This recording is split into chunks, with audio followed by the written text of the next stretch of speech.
Hidup TV mempersembahkan Oase Rohani Katolik yang dibawakan oleh para imam Keuskupan Agung Jakarta.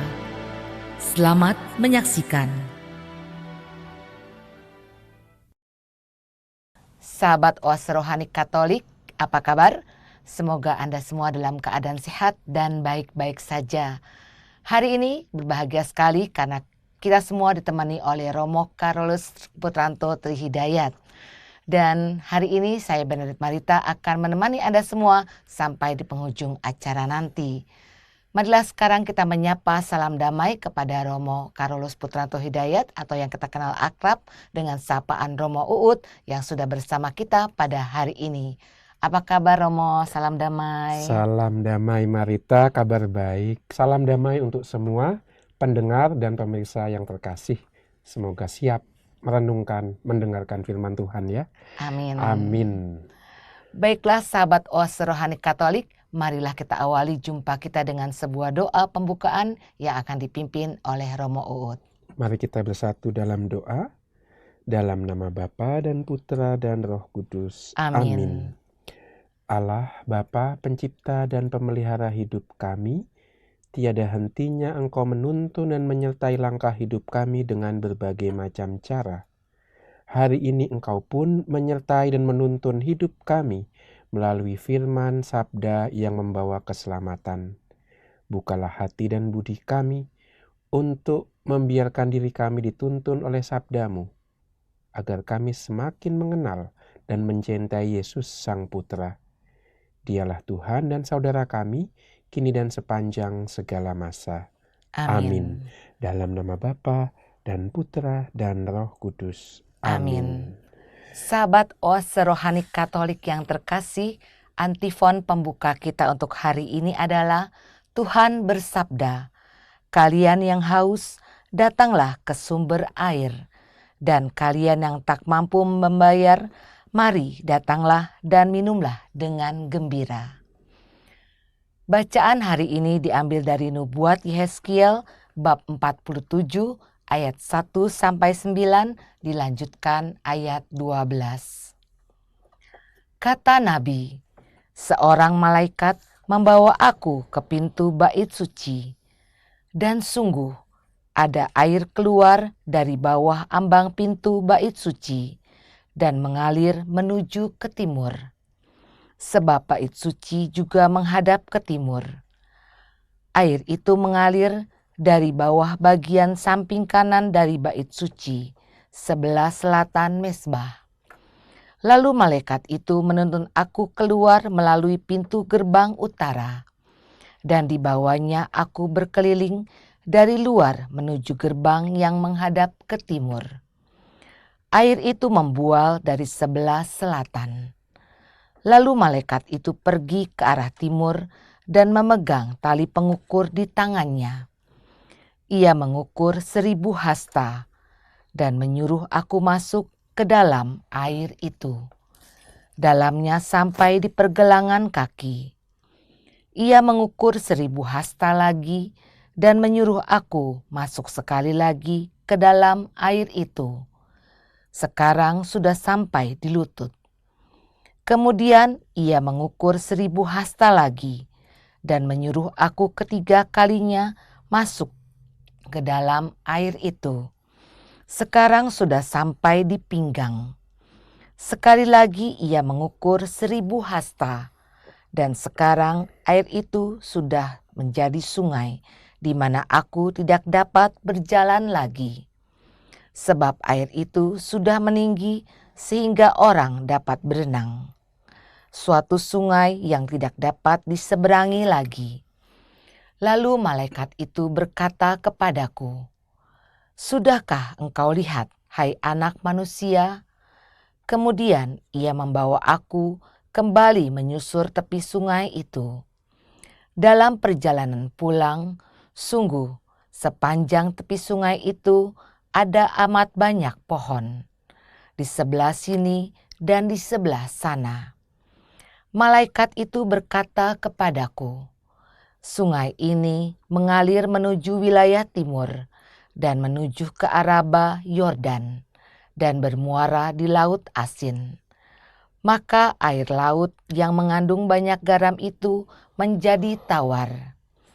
Kemana saja sungai itu mengalir, segala makhluk yang berkeriapan di dalamnya akan hidup. Ikan-ikan menjadi sangat banyak, sebab kemana saja air itu sampai, air laut di situ menjadi tawar. Dan kemana saja sungai itu mengalir, semua yang ada di sana hidup. Pada kedua tepi sungai itu tumbuh bermacam-macam pohon buah-buahan, yang daunnya tidak layu dan buahnya tidak habis-habis. Tiap bulan ada lagi buahnya yang baru, sebab pohon-pohon itu mendapat air dari tempat kudus. Buahnya menjadi makanan dan daunnya menjadi obat. Demikianlah sabda Tuhan. Syukur kepada Allah. Baiklah sahabat Oase Rohani Katolik yang terkasih, marilah kita tanggapi sabda Tuhan dengan Mazmur tanggapan. Tuhan semesta alam menyertai kita, kota benteng kita ialah Allah Yakub. Tuhan semesta alam menyertai kita, kota benteng kita ialah Allah Yakub. Allah itu bagi kita tempat perlindungan dan kekuatan. Sebagai penolong dalam kesesakan sangat terbukti. Sebab itu kita tidak akan takut sekalipun bumi berubah, sekalipun gunung-gunung goncang di dalam laut. Tuhan semesta alam menyertai kita, kota benteng kita ialah Allah Yakub. Kota Allah, kediaman yang maha tinggi, disukakan oleh aliran-aliran sebuah sungai. Allah ada di dalamnya, kota itu tidak akan goncang. Allah akan menolongnya menjelang pagi. Tuhan semesta alam menyertai kita, kota benteng kita ialah Allah Yakub. Tuhan semesta alam menyertai kita, kota benteng kita ialah Allah Yakub. Pergilah, pandanglah pekerjaan Tuhan yang mengadakan pemusnahan di bumi. Kota semesta alam menyertai kita, kota benteng kita ialah Allah Yakub. Sahabat Oase Rohani Katolik yang terkasih, sekarang marilah kita simak Injil Yesus Kristus menurut Yohanes ayat 5, bab 5, ayat 1-16 yang akan disampaikan oleh Romo Uut untuk kita semua.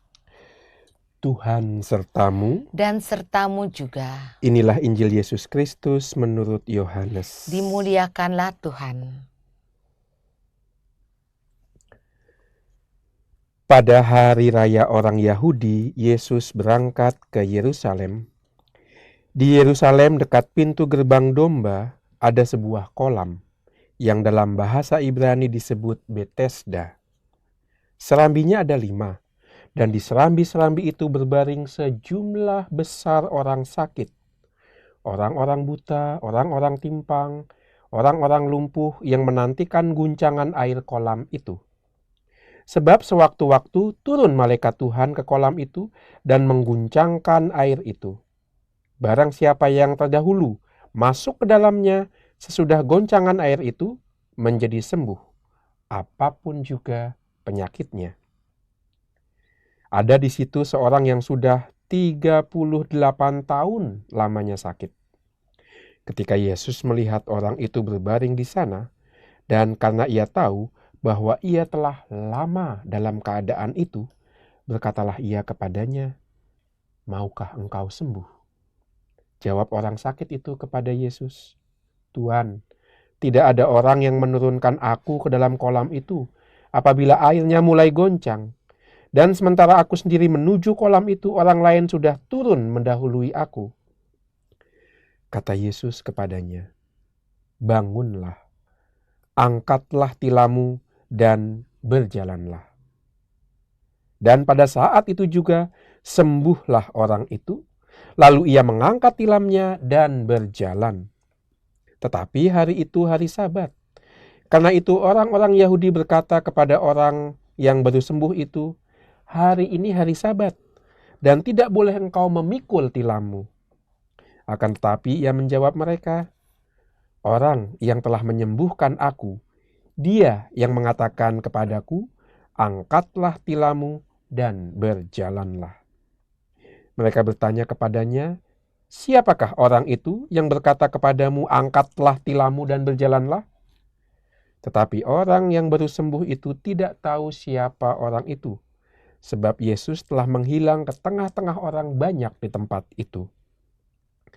Kemudian ketika bertemu dengan dia dalam bait Allah, Yesus lalu berkata kepadanya, engkau telah sembuh, jangan berbuat dosa lagi, supaya padamu jangan terjadi yang lebih buruk. Orang itu keluar lalu menceritakan kepada orang-orang Yahudi bahwa Yesuslah yang telah menyembuhkan dia. Dan karena itu orang-orang Yahudi berusaha menganiaya Yesus karena ia melakukan hal-hal itu pada hari Sabat. Demikianlah Injil Tuhan. Terpujilah Kristus.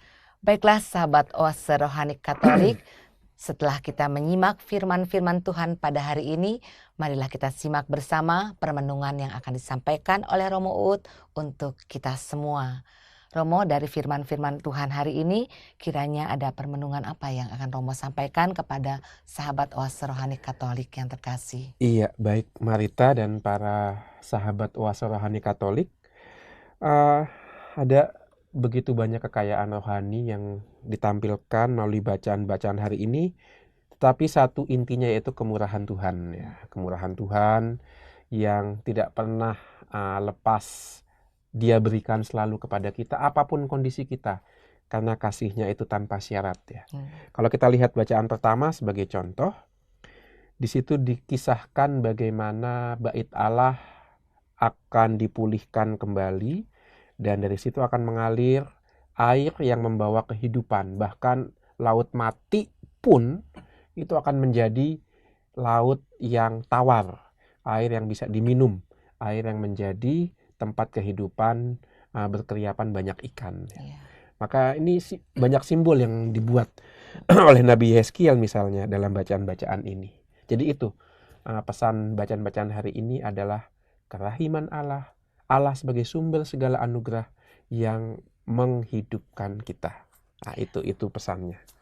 Begitu Marita. Ya Romo. Kemudian Romo, adakah lagi yang disampaikan oleh Nabi Yeskiel untuk kita semua, Romo? Iya, tentu banyak sekali ya. Nah, Iya. Sebelum kita masuk ke sana, perlu kita pahami dulu kapan Nabi Yeskiel ini berkarya, ya. Nabi Yeskiel berkarya tidak di Israel, tidak di Yehuda, tapi di pembuangan, di daerah Babilonia, ya. Karena pada waktu itu bisa dikatakan titik paling rendah yang dialami bangsa Israel. Mereka dibuang, mereka kehilangan semuanya. Mereka kehilangan tanah, mereka kehilangan raja, mereka kehilangan bait Allah, mereka kehilangan imam. Identitasnya hampir punah karena kehilangan semua. Maka bisa dikatakan bangsa Israel berada di titik paling dalam tanda kutip ya, memalukan, ya. Mana Allah yang katanya mau melindungi kamu, kok sekarang kamu kalah oleh bangsa Babilonia? Mana yang katanya Allah tinggal di bait Allah? Menarik, bait Allah itu dalam bahasa Ibraninya Bet Adonai. Bet itu rumah, Adonai itu Yahweh. Maka bait Allah juga disebut Bet Adonai, rumah Allah. Rumah Allah sekarang dihancurkan oleh bangsa Babilonia. Berarti kan dalam tanda kutip bangsa Israel ditinggalkan oleh Allahnya. Nah, ini kan sebenarnya peristiwa yang memalukan. Tetapi menarik bahwa di tempat pembuangan, Nabi Yeskiel justru mau membangkitkan kembali iman bangsa Israel itu. Pada saatnya nanti bait Allah akan dipulihkan loh. Bukan hanya dipulihkan secara fisik, nanti pada zaman Nehemia, Ezra Nehemia memang akan dibangun kembali bait Allah. Tetapi dalam arti lebih ke secara rohani. Bahwa Allah akan berkenan pada doa-doamu. Kamu tidak lagi mendua hati. Maka Israel runtuh pada zaman Yeremia dan Yeskiel bukan karena Allah tidak mencintai Israel, tidak, tapi Israel mendua hatinya, ya. Hati kita cuma satu, ya. Kalau hati kita dua kan pecah itu hati, sobek. Lalu kita tidak bisa lagi mencinta ya secara total. Maka ketika hati mendua, yang muncul adalah hati-hati ya. Karena bahaya akan datang, maka jangan pernah menduakan hati. Maka itulah ketika Yeskiel berada bersama bangsa Israel di pembuangan, dan bangsa Israel merasa kalah, merasa kehilangan segalanya, Nabi Yeskiel dipanggil Allah untuk mengatakan, oh tidak habis kok kamu ya. Kamu bisa kupulihkan kembali, bait Allah menjadi kembali Bet Adonai atau Bet Hamikdas, rumah yang suci, kalau hatimu tidak lagi mendua, kalau hatimu semata-mata terpaut kepada Allah. Maka ibadahmu akan, nah ini dia, ibadahmu akan memberikan kehidupan, baik untuk dirimu maupun untuk orang-orang sekitarmu. Kurang lebih itu pesannya. Maka bait Allah adalah simbol sebenarnya ibadah bangsa Israel ya. Ibadah bangsa Israel akan kembali memberikan air sungai kehidupan untuk tidak hanya bangsa Israel, tapi juga untuk disebut di situ mengalir ke arah timur ke daerah Arab ya. Bahkan laut mati pun bisa menjadi air tawar. Artinya ibadah Israel akan memberikan berkat untuk segala bangsa. Berangkat dari bait Allah, asal Israel hatinya tidak mendua. Itu kekuatan hati yang tidak mendua. Kekuatan hati yang sepenuhnya total diberikan kepada Allah. Maka doanya juga pasti punya kekuatan luar biasa. Santo Yakobus dalam suratnya mengatakan doa orang kudus punya kekuatan yang luar biasa. Nah itu, maka kekuatan doa disertai dengan hati yang tidak mendua itu dilambangkan melalui bait Allah yang mengalirkan sungai dari sisi selatan lewat mesbah. Bait Allah keluar ke pintu gerbang timur. Dan dari situ mengalir sungai yang dalam, yang kiri kanannya itu ada banyak buah-buahan yang nggak pernah habis buahnya ya. Setiap bulan muncul lagi buah baru, setiap bulan. Maka bayangkan aliran sungai yang penuh berkat karena ibadah bangsa Israel ini. Dari rumah bait sucinya, tempat di mana Allah tinggal bersama bangsa Israel. Iya, itu dia. Mengapa mengalirnya ke arah timur, Romo? Iya, kenapa mengarah timur ya? Ke arah timur. Saya juga tidak tahu mengapa ke arah timur ya. Mungkin karena di situ kalau ke arah timur nanti kita akan ketemu Laut Mati kali ya. Ke arah timur, pertama-tama nanti untuk bisa nanti ketemu dengan Laut Mati, yang pertama. Tapi yang kedua, timur itu kan lambang matahari terbit. Lambang adanya harapan.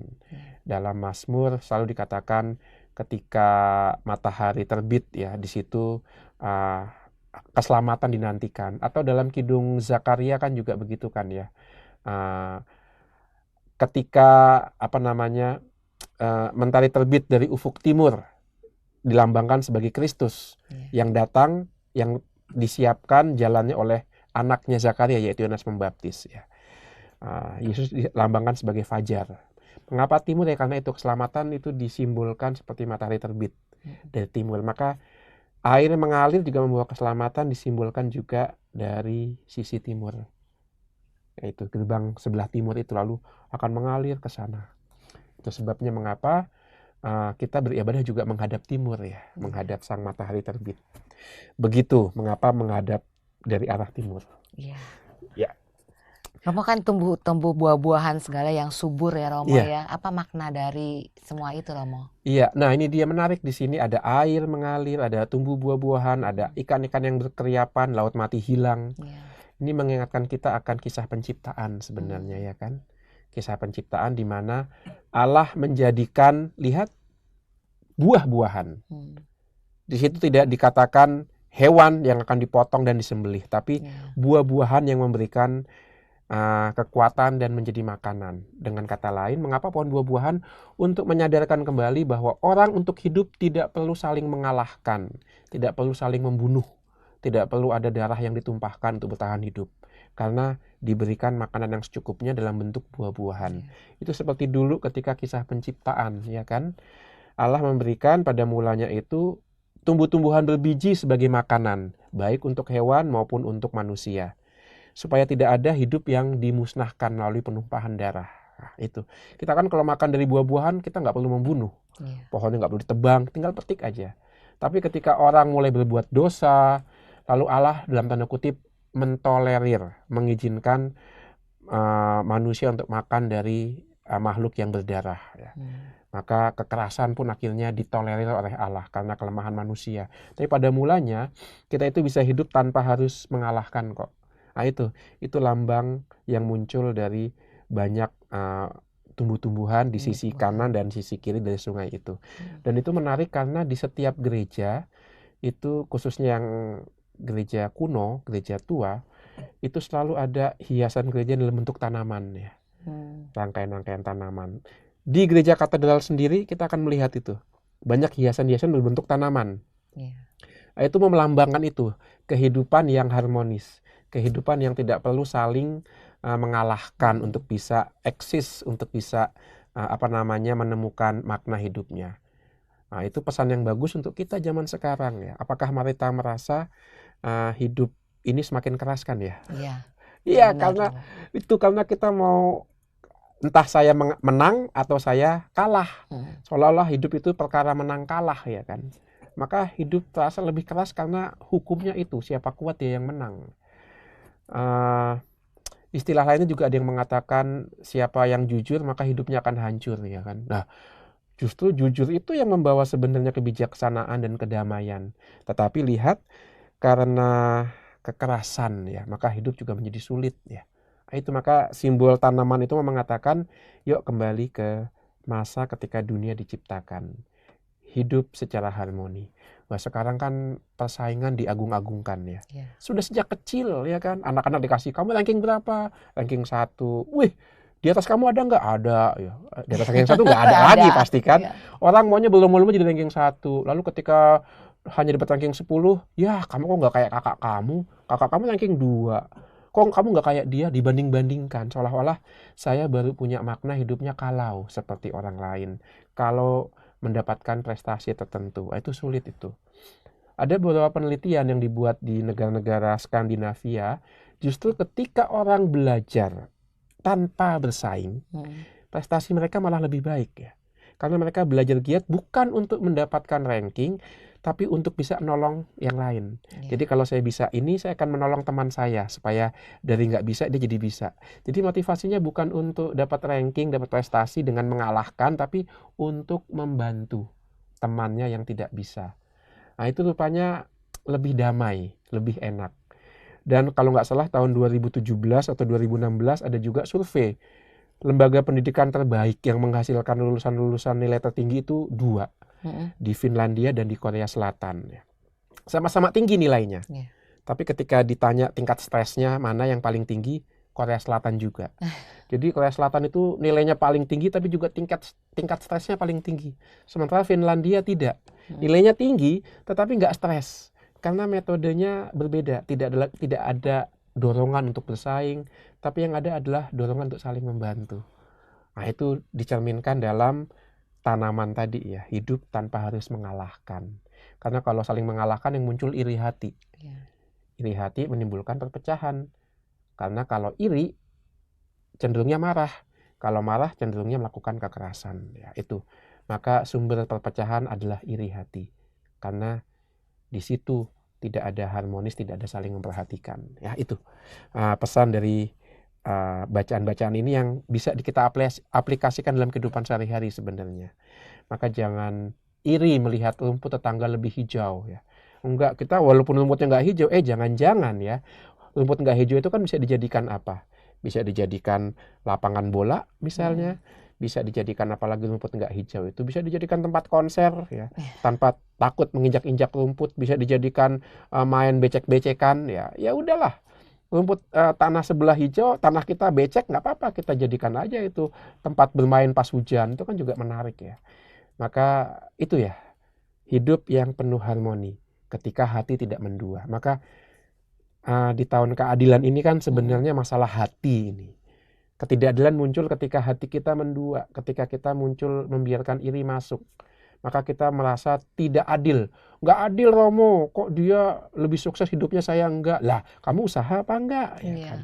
Ya nggak adil Romo, saya udah usaha keras tapi kok dia lebih dapat untung karena punya koneksi. Ya itu perkara dia, yang penting kamu lakukan yang kamu alami sekarang dengan penuh cinta.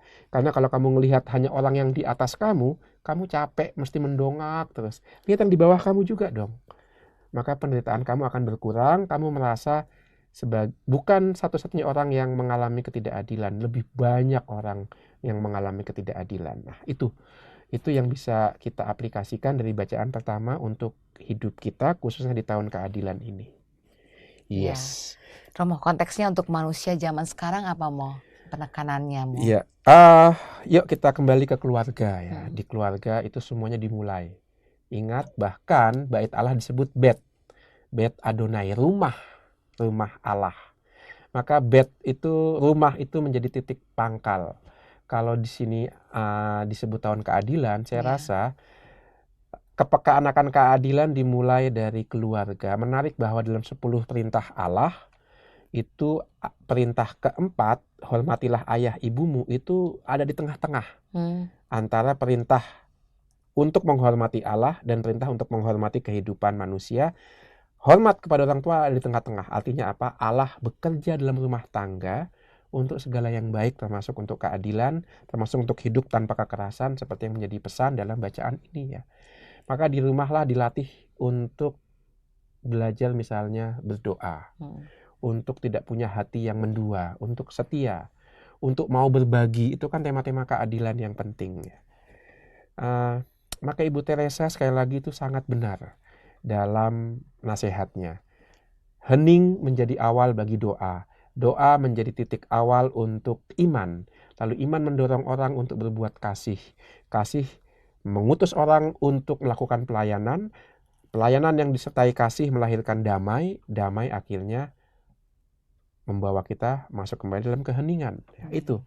Maka doa kita akan berbuah damai kalau doa kita itu didahului oleh keheningan, membiarkan Allah yang bekerja dalam doa kita dan mendorong kita untuk semakin beriman dan semakin melaksanakan amal kasih. Persis seperti yang dicanangkan oleh Gereja Keuskupan Agung Jakarta ya. Makin beriman, makin bersaudara, makin berbela rasa. Nah, itu hanya terjadi ketika hati kita tidak mendua seperti yang dipesankan oleh Nabi Yeskiel dalam bacaan pertama.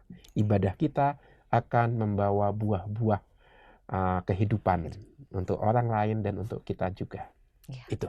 Terima kasih, Romo. Iya. Baiklah sahabat Oase Rohani Katolik, mari kita resapkan dalam hati sanubari kita apa yang sudah disampaikan oleh Romo Uut di bagian pertama ini. Dan kami akan kembali setelah jeda berikut ini. Hidup TV mempersembahkan Oase Rohani Katolik yang dibawakan oleh para imam Keuskupan Agung Jakarta. Selamat menyaksikan. Sahabat Oase Rohani Katolik, kembali Anda menyimak Oase Rohani Katolik pada hari ini. Dan berbahagia sekali karena kita masih ditemani oleh Romo Diosesan Karolus Putranto Trihidayat. Serta saya Bernadette Marita akan menemani Anda semua sampai di penghujung acara nanti. Saya ingatkan kepada Anda yang mau bertanya, mengirimkan usul atau saran, silahkan Anda kirim melalui handphone kami di nomor 0881 0251 334 38. Atau bila Anda ingin sharing iman, silahkan kirimkan sharing iman Anda ke orkkaj@yahoo.com. Baiklah sahabat Oase Rohani Katolik, kembali kita menyimak permenungan dari Romo Uut di bagian kedua pada hari ini. Romo, bisakah Romo mengulang sedikit di bagian pertama tadi agar para pendengar yang baru bergabung dengan kita bisa menyimaknya, Romo? Iya, di bagian pertama kita sudah membahas bacaan pertama tentang penglihatan Nabi Yeskiel ketika dia bersama bangsa Israel ada di pembuangan. Yaitu penglihatan bagaimana nanti bait Allah akan dipulihkan, tidak hanya secara fisik tapi juga secara rohani. Karena dari bait Allah akan mengalir sungai yang memberikan hidup. Sebuah simbol bagaimana ibadah dan doa kita itu sungguh punya kekuatan untuk menghidupkan kembali harapan yang sudah mati. Nah itu, lalu juga sudah kita bahas ya Marita tadi bagaimana doa dan ibadah kita itu bisa menghidupkan ketika hati kita sepenuhnya mencintai Allah, ketika tidak ada kemenduaan hati, ketika tidak ada keraguan-raguan. Oleh sebab itu doa menjadi penting di sini. Karena menurut ajaran juga dari Ibu Teresa, Santa Teresa dari Kalkuta, dari doa yang didasari oleh kasih dan dorongan untuk pelayanan bisa melahirkan kedamaian. Dalam bahasa Ibrani-nya shalom, di mana orang hidup secara utuh. Nah, itu yang sudah kita bicarakan dalam bacaan pertama tadi, sesi pertama. Ya, Iya. terima kasih Romo.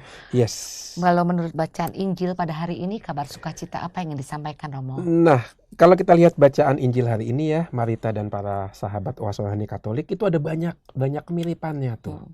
Pertama, soal bait Allah ya kan, Bet Adonai atau Bet Hamikdas. Itu ternyata ditemukan lagi dalam bacaan Injil, yaitu kolam Bet Seda. Sama-sama Bet, nah sama-sama rumah. Yang satu bait Allah yaitu rumah suci, Bet Hamikdas. Yang satu Bet Hesda, Bethesda. Artinya apa Bet Hesda? Rumah anugerah, rumah karunia. Sesuatu yang cuma-cuma datang dari Allah. Itu artinya Bethesda. Rumah karunia, rumah anugerah. Maka ada rumah sakit Bethesda di daerah Bandung ya.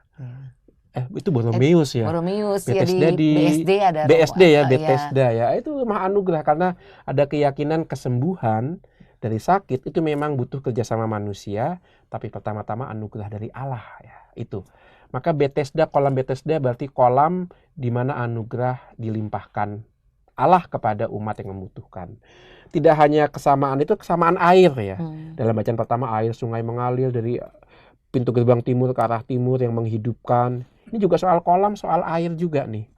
Soal kolam, air yang membersihkan tapi juga menyegarkan dan karena itu memberikan kehidupan, memulihkan kesehatan dan seterusnya. Jadi ada kesamaan air juga. Dan yang ketiga ada kesamaan lainnya yaitu kehadiran Allah ya. Bait Allah bisa memberi kehidupan karena Allah sepenuhnya hadir di situ. Allah sepenuhnya hadir ketika hati tidak mendua ya. Ketika hati sepenuhnya terbuka bagi Allah. Kalau hati mendua, mohon rahmat Tuhan, berikan aku rahmat supaya tidak mendua. Berikan aku rahmat iman yang kuat ya. Maka ada doa mohon iman kan dalam doa-doa kita. Nah itu. Dan dalam bacaan Injil, kalau bait Allah tadi menjadi rumah untuk Allah, dalam bacaan Injil, bait Allah sungguh dikunjungi Allah dalam diri Yesus. Ya. Nah ini ciri yang ketiga, yang sama yang ketiga ya. Bahwa Allah sungguh mengunjungi rumahnya. Tapi yang mengunjungi sekarang Allah dalam pribadi manusia, dalam pribadi Yesus. Nah, itu ciri yang ketiga dan rupanya dengan demikian nubuat Yeskiel terwujud dalam bacaan Injil hari ini. Air bisa memberikan kesembuhan bukan karena semata-mata itu air, tapi karena Allah yang datang. Maka menarik kalau kita lihat satu persatu ayat demi ayat dalam bacaan Injil hari ini dihubungkan dengan bacaan pertama tadi ya. Ya misalnya dikatakan dekat pintu gerbang domba ya. Pintu gerbang domba ada kolam namanya Bethesda. Kolam ini sebenarnya ada juga dalam kitab Yesaya. Kolam Bethesda dikenal dalam kitab Perjanjian Lama sebagai kolam atas ya. Kolam yang atas karena kita tahu rumah Allah atau bait Allah itu ada di Bukit Moria. Sebuah bukit yang agak tinggi, dataran tinggi di kota Yerusalem, dan kolam Bethesda itu rupanya dekat gerbang domba itu, dekat bait Allah itu, maka dia kolam sebelah atas. Dan di situ rupanya menjadi tempat berkumpul banyak orang sakit. Maka menarik situ ada gerbang domba, ada tempat orang berkumpul, orang-orang sakit yang butuh kerahiman, butuh anugerah, karena Bethesda rumah anugerah. Ya. Domba, anugerah, dan Yesus. Ya, Yesus anak domba yang memberikan hidupnya untuk keselamatan kita. Ada begitu banyak simbol yang menarik di sini. Dan dalam bahasa Ibrani juga rupanya Bethesda bukan hanya rumah anugerah, tapi juga rumah rasa malu. Ya. Rumah rasa malu. Iya. Karena yang datang situ orang-orang sakit, orang-orang yang disingkirkan, orang-orang yang nggak bisa masuk bait Allah karena sakit. Ingat pada masa itu, sakit lumpuh, sakit buta, sakit kusta, itu dianggap sebagai buah dari dosa. Maka orang yang sakit artinya sedang dihukum oleh Allah, dikutuk oleh Allah. Maka mereka malu-malu mereka itu. Mereka seperti orang yang disingkirkan, meminta anugerah dari Allah. Maka berkumpul di sekitar kolam. Maka dikatakan, dan sejumlah besar orang sakit ya.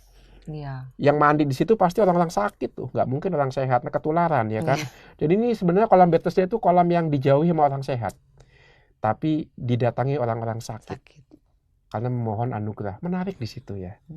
Di mana ada tindakan ketidakadilan, di mana orang disingkirkan, orang disisihkan, anugerah ditawarkan. Itu menarik sekali itu. Maka saya teringat kalau pelayanan di penjara ya. Di penjara itu orang menantikan perayaan Ekaristi ya. Yang mereka rindukan adalah merayakan Ekaristi. Karena mereka dilupakan masyarakat, dilupakan banyak orang, mungkin juga keluarga tidak lagi mengunjungi mereka di penjara. Kepada siapa mereka menggantungkan harapan mereka, kepada siapa mereka mencari penghiburan, kalau bukan kepada Allah yang tidak pernah menolak mereka. Maka di mana ada penderitaan, ada kesengsaraan, ada perasaan disingkirkan, justru di situ anugerah ditawarkan sebesar-besarnya. Seperti bacaan hari ini, Bethesda, kok rumah untuk anugerah, tapi juga rumah rasa malu. Karena di situ banyak orang-orang yang malu karena keadaan fisik mereka, karena sakit mereka. Mereka justru berkumpul di seputar anugerah yang ditawarkan Allah. Dan anugerah itu datang dalam diri Yesus Kristus. Ya. Nah itu yang terjadi. Dan dikatakan mengapa itu kolam anugerah, karena dipercaya satu saat nanti malaikat akan datang mengguncang-guncangkan kolam itu, dan orang pertama yang menyentuh air itu setelah air itu bergejolak maka akan sembuh. Ini kan kayak semacam kayak semacam jimat ya, seolah-olah ya. Pokoknya malaikat turun mengguncang-guncangkan air, lalu orang menyentuh air itu sembuh kayak jimat begitu.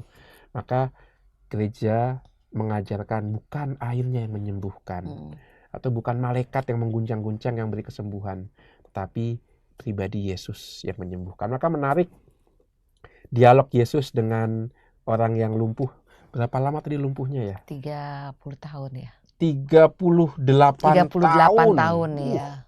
38 tahun ya. Itu berarti udah tua kali ya orangnya. Kalaupun masih muda, dia dari lahir lumpuh, umur 38 lumpuh. Lihat betapa sengsaranya orang ini menanggung rasa malu selama 38 tahun. Bisa jadi lumpuh seumur hidup itu, sampai mati lumpuh terus tuh. Karena nggak pernah dapat kesempatan ya. Selalu keduluan orang ketika kolam itu mulai goncang. Menarik kalau orang itu berada di saat-saat yang lemah, dia akan menyalahkan situasi ya. Yesus kan bagus bertanya ya. Coba kalau kita baca, apakah engkau mau sembuh? Itu kan pertanyaan bagus ya. Mau sembuh gak sih kamu? Itu kan pertanyaan Yesus kan ya. Maukah engkau sembuh? Itu pertanyaan Yesus. Tapi lihat jawaban orang itu, dia nggak menjawab saya mau sembuh Tuhan, atau saya tidak mau sembuh, tapi menyalahkan situasi. Aduh, setiap kali air mulai bergoncang, saya baru mau bergerak ke sana, orang lain sudah terjun duluan. Dia menyalahkan situasi.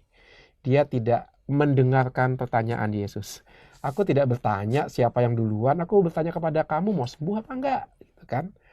Ya, maka bisa dipahamin orang dalam situasi sulit, reaksi pertama adalah menyalahkan situasi. Itu dia ya, ingat aja kalau kita gagal dalam sesuatu kan, kita kan nggak otomatis langsung spontan menerima, oke, saya menerima keadaan ini, tapi kan nggak, kita menyalahkan situasi. Ini kenapa sih kok ulangannya jelek? Itu habis, wah kan, pas belajar tetangga sebelah setel musik keras-keras, jadi nggak bisa dengar deh, nggak bisa konsentrasi deh, kita salahkan situasi ya kan. Ada banyak contoh lah yang bisa menyalahkan situasi seperti itu, termasuk ya misalnya ketika peristiwa-peristiwa yang nggak bisa kita ramalkan, ya hujan datang, banjir melanda, lalu kita menyalahkan langit karena mengirim air yang terlalu deras, menyalahkan tanah yang nggak bisa menampung air, kiriman, banjir dikirim pakai gosen atau pakai apa itu, banjir kiriman ya kan, kirim yang baik-baik gitu loh, jangan ngirim banjir ya. Kita menyalahkan situasi, tetapi Tuhan mengajarkan tidak, yuk kembali ke hatimu, kamu maunya apa. Nah, itu daripada menyalahkan pihak luar, segala yang bukan saya, kenapa nggak masuk ke dalam hati kita? Aku maunya apa? Aku mau supaya tidak banjir. Ya sudah, apa yang bisa dibuat? Nah kan gitu. Aku mau supaya rumahku tidak berantakan. Ya sudah, segera rapikan sekarang juga. Itu, maka Injil hari ini mendidik kita untuk kembali ke dalam hati kita, apa sih yang kita rindukan ya, tanpa harus menyalahkan situasi. Kerap kali kan komunikasi mentoknya di sini ya. Kita tidak kembali ke dalam hati kita, tapi kita dalam tanda kutip sifatnya reaksioner. Kita bereaksi atas apa yang dibuat orang lain kepada kita. Kita tidak mendengarkan pesannya, tapi kita terbuai oleh akibat dari komunikasi tertentu. Ada beberapa contoh juga kan dari situ yang misalnya Mas maaf jam berapa gitu kan, nanya jam berapa ya kan. Terus orang yang tanya jam berapa tersinggung, kamu nyindir ya, saya datang telat ya kan. Loh, saya tulus nanya jam berapa, tapi orang yang ditanya kan datangnya telat, tersindir. Oh, kamu nyindir ya, saya datangnya telat. Nah itu, kerap kali kita tersinggung karena tidak menangkap pesan, tetapi lebih mendengarkan masalah-masalah kita sendiri. Nah itu, maka seperti kita bahas di bagian pertama, hening itu penting ya. Yeah. Hening itu penting karena bisa membedakan mana pesannya dan mana masalah yang kadang-kadang mengganggu cara saya menjawab komunikasi dari orang lain. Maka itu penting. Maka di sini sebenarnya ada miskomunikasi itu. Yesus bertanya, maukah engkau sembuh? Dijawab, Tuhan nggak bisa sembuh saya. Gimana saya bisa sembuh kalau saya selalu telat ke dalam kolam itu? Nah, ini kan menyalahkan situasi, tidak menjawab pertanyaan. Maka komunikasi penting, termasuk komunikasi dengan Tuhan ya. Tuhan, kenapa sih doa saya nggak dikabulkan ya? Udah 38 tahun doa saya nggak pernah dikabulkan. Mungkin Tuhan bisa menjawab, sebenarnya aku sudah mengabulkan doa kamu, tapi kamu nggak melihat. Atau kamu lebih menjawab bukan keinginanku, tapi keinginanmu sendiri. Nah itu, jadi ada satu ungkapan yang mengatakan, jangan menunggu kejadian datang kepada kita sesuai dengan harapan kita. Tetapi harapkanlah apapun kejadian yang datang menimpa kita, itu kita hadapi dengan iman. Nah itu, maka kita nggak bisa mengendalikan keadaan ya. Kita bisa memaknai keadaan apapun bentuknya. Nah, itu yang Tuhan harapkan sebenarnya. Maka kalau itu terjadi, kita bisa lepas dari miskomunikasi tadi. Pertanyaannya kemudian, apakah Yesus kemudian menyalahkan orang itu karena dia menyalahkan situasi? Enggak, Tuhan Yesus itu komunikator paling hebat ya. Mungkin kalau sekarang Yesus datang lagi, dia jadi motivator paling paling laku ya. Dia tidak termakan emosi diri sendiri dan juga tidak termakan emosi orang lain ya. Dia bisa membedakan itu ya. Itu ciri orang bijaksana. Maka apa yang dikatakan Yesus, karena orang itu tidak menjawab, ya saya mau sembuh, tapi menyalahkan situasi, Yesus langsung bertindak. Bangunlah, angkatlah tilammu dan berjalanlah, langsung diperintahkan. Yesus tidak mau berdebat. Yesus langsung to the point ya. Oke, kamu nggak tahu apa yang kau inginkan. Oke, kamu nggak menjawab pertanyaan saya. Kau mau menyalahkan situasi. Ya udah, sekarang langsung aja. Bangun, angkat tilammu, berjalan. Itu luar biasa itu. Tapi sebenarnya sebelum masuk ke situ, kita lihat ada banyak orang sakit, lumpuh, buta, pincang, kusta. Tapi Yesus melihat satu orang. Menarik itu. Kenapa dia melihat orang itu? Iya, kenapa Tomo? Kenapa kira-kira? Mungkin dia yang paling lama sakit ya. Iya. Dia yang paling lama sakit. 38 tahun nggak sembuh-sembuh. Mungkin ini orang yang paling lama sakit, dan tidak hanya paling lama sakit, sudah ada di kolam itu 38 tahun. Iya. Pulang pergi ke situ nggak sembuh-sembuh 38 tahun. Yesus langsung matanya tertuju kepada orang itu. Lihat, Yesus mengarahkan mata dan hatinya kepada orang yang paling membutuhkan. Jangan-jangan kalau doa kita belum dikabulkan, jangan-jangan ada yang lebih membutuhkan daripada kita ya. Iya. Kok bukan saya yang dipilih, Romo? Siapa tahu sebelahmu lebih membutuhkan daripada kamu. Itulah cara kerja Yesus. Maka dia melihat orang itu. Ingat, kata melihat dalam kitab suci itu sangat penting ya. Ingat kitab Kejadian. Ketika Allah menciptakan segalanya, lalu Allah melihat bahwa segalanya itu baik. Melihat bagus. Lalu kemudian ketika Yesus memilih 4 murid pertama, dikatakan dalam Injil Markus, Yesus melihat Petrus dan saudaranya Andreas. Kemudian memanggil mereka. Maka melihat berarti bukan hanya dengan mata, tapi juga dengan hati. Aku melihat berarti aku memberikan hatiku pada yang kulihat. Maka di situ dari antara sekian banyak orang sakit, Yesus melihat yang 38 tahun lumpuh dan hatinya sudah ada untuk orang itu, maka dia mengajak dialog. Menarik bahwa Yesus ngajak ngomong dulu ya. nggak langsung menyembuhkan, tapi diajak bicara dulu. Dan itu terjadi dalam hidup kita ya. Yesus itu menantikan kita mau diajak ngomong, tapi kita nggak punya waktu ya. Mau berdoa, nggak ada waktu kamu untuk berdoa. Wih, hebat, kita nggak punya waktu untuk berdoa. Hebat sekali kita ya, nggak punya waktu untuk diajak ngomong sama Tuhan ya. Kenapa nggak punya waktu? Abis main WhatsApp. Wah, itu dia ketahuan sekarang. Ya itulah, kadang-kadang kita nggak adil ya. Ini kan tahun keadilan, maka kita Iya. lihat banyak aspek. Kita nggak adil sama Tuhan. Tuhan mau ngajak ngomong kita nggak punya waktu. Yang kasih kamu waktu siapa? Tuhan ngasih kamu waktu 24 jam. Just give him 10 minutes dari 24 jam. Kasih 10 menit aja untuk bicara kepada Tuhan. Nah, itu kan baru namanya adil ya. Maka keadilan lebih, memang keadilan sosial penting. Tetapi ingat, baik 10 perintah Allah maupun doa Bapa kami, keadilan dimulai dari sikap batin kita di hadapan Allah. Kalau kita nggak adil di hadapan Allah dalam arti meluangkan waktu juga untuk Dia, maka keadilan dalam bentuk manusiawi nanti akan banyak embel-embelnya.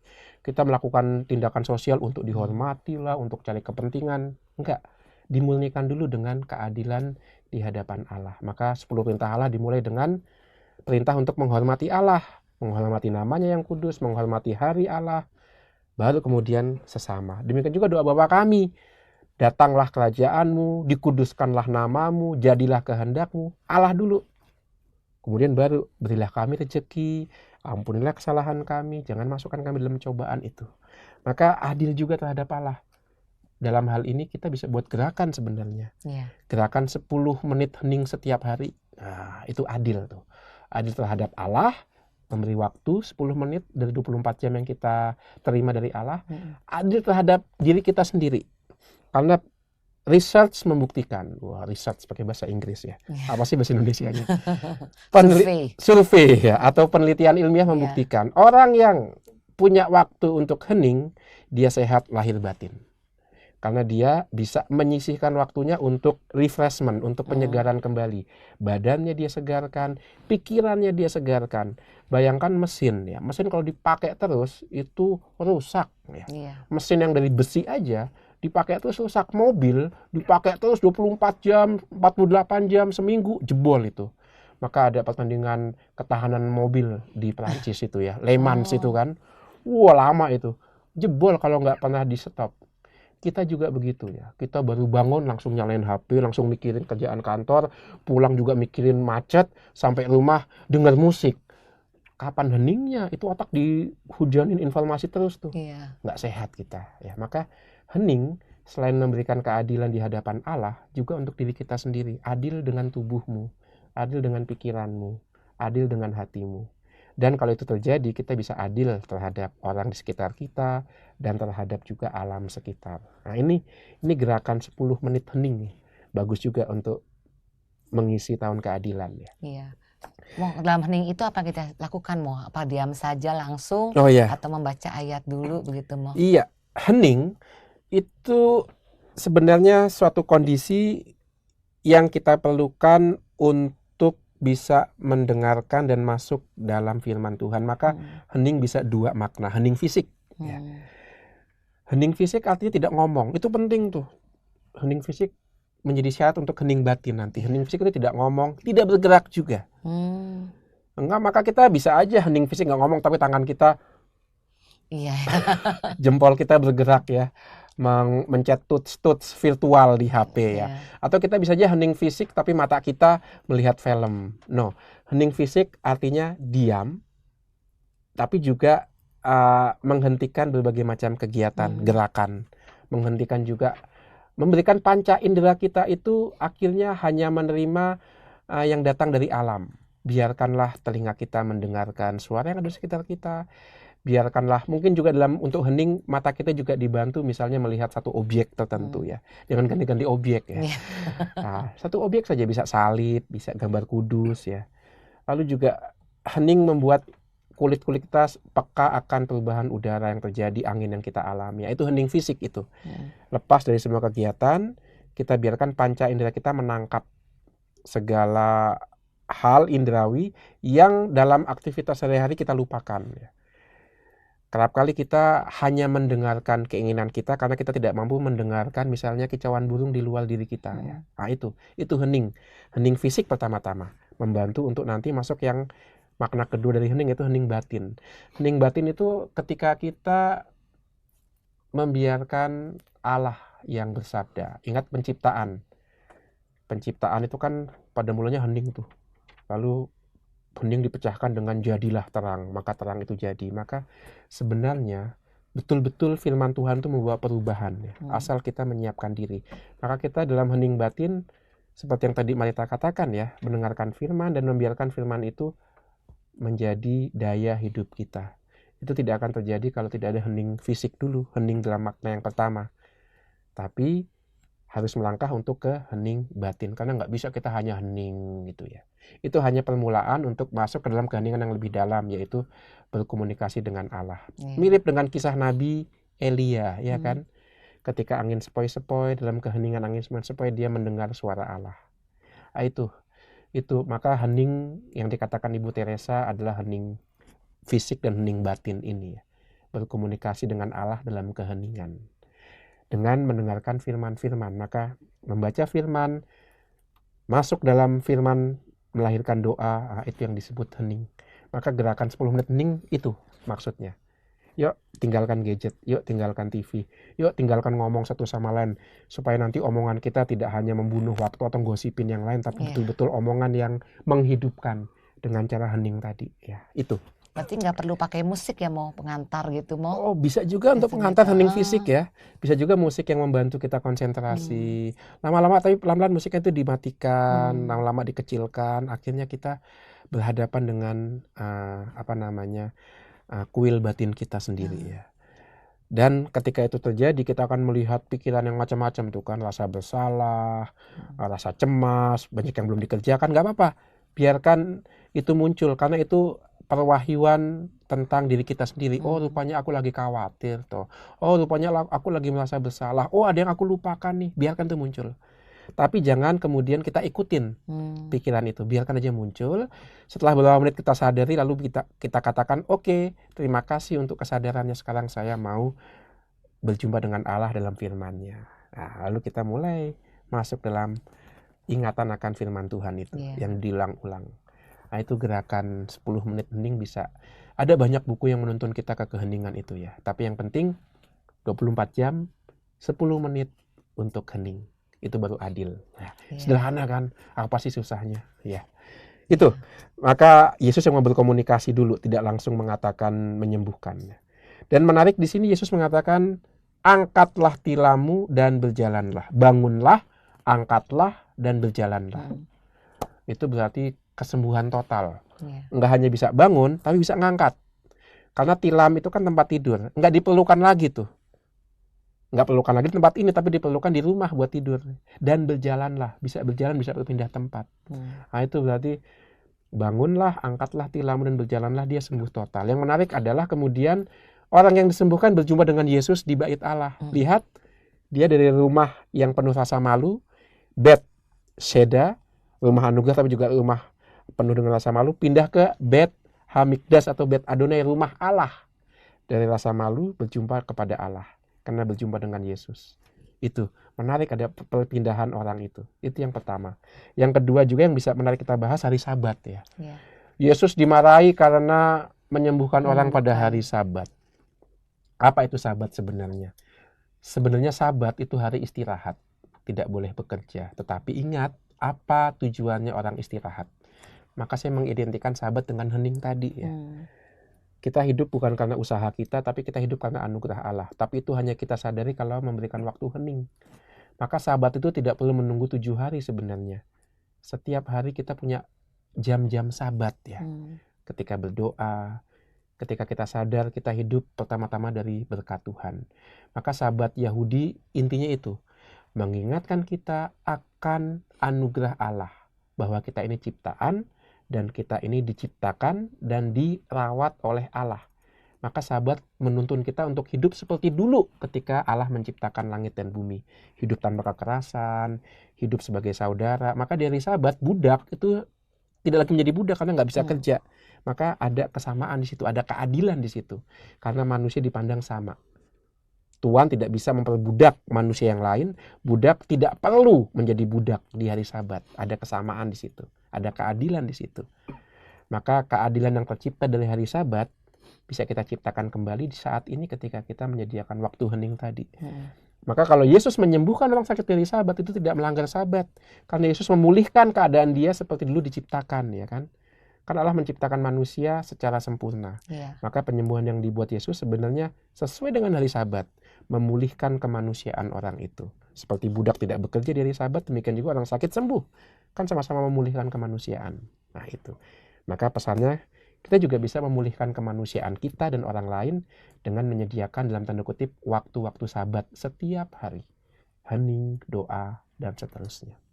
Maka keadilan akan bisa kita ciptakan. Nah itu pesannya Marita dan sahabat Oase Rohani Katolik yang terkasih.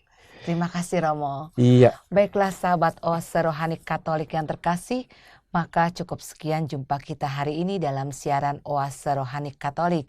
Maka Romo Carolus Putranto Trihidayat dan saya Bernadette Marita undur pamit dari ruang dengar Anda. Kami mengucapkan salam damai, tetap tersenyum dan bersemangat. Marilah kita tutup jumpa kita dengan doa penutup dan berkat Tuhan melalui Romo Uut. Mari kita siapkan hati kita. Dalam nama Bapa dan Putera dan Roh Kudus. Amin. Syukur ya Allah untuk firman-Mu yang mengundang kami untuk menerima anugerah-Mu, menyediakan hati kami untuk sabda-Mu dan sapaan-Mu. Segarkanlah kami, agar kami dapat mengalami damai dan menciptakan keadilan bagi sesama dan semesta di sekitar kami. Bunda Maria, teladan pendengar dan pelaku firman, doakanlah kami. Tuhan sertamu. Dan sertamu juga. Berkat Allah turun melimpah atas kita, atas keluarga kita, dan atas karya perutusan yang Tuhan percayakan kepada kita. Dalam nama Bapa dan Putera dan Roh Kudus. Amin. Baiklah sahabat Oase Rohani Katolik, sampai jumpa lagi di siaran Oase Rohani Katolik berikutnya. Mari amalkan Pancasila, kita adil, bangsa sejahtera. Demikianlah Oase Rohani Katolik yang dibawakan oleh para imam Keuskupan Agung Jakarta. Tuhan memberkati.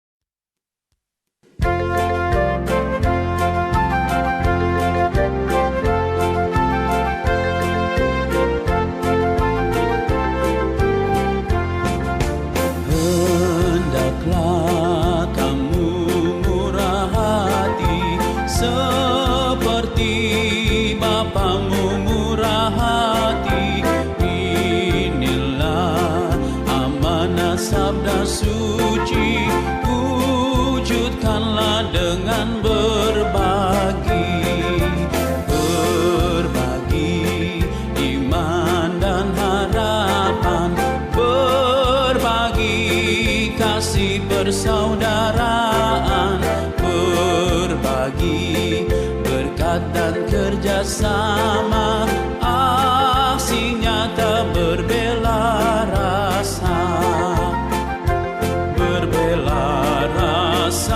pada yang lemah kecil, berbela rasa pada miskin tersingkir, berbela rasa pada yang sakit cacat, sesama sukacita, Bapa pun sukacita. Hendaklah kamu murah hati, seperti Bapamu murah hati. Inilah amanat sabda suci, wujudkanlah dengan berbagi iman dan harapan, berbagi kasih persaudaraan, berbagi berkat dan kerjasama, aksi nyata berbela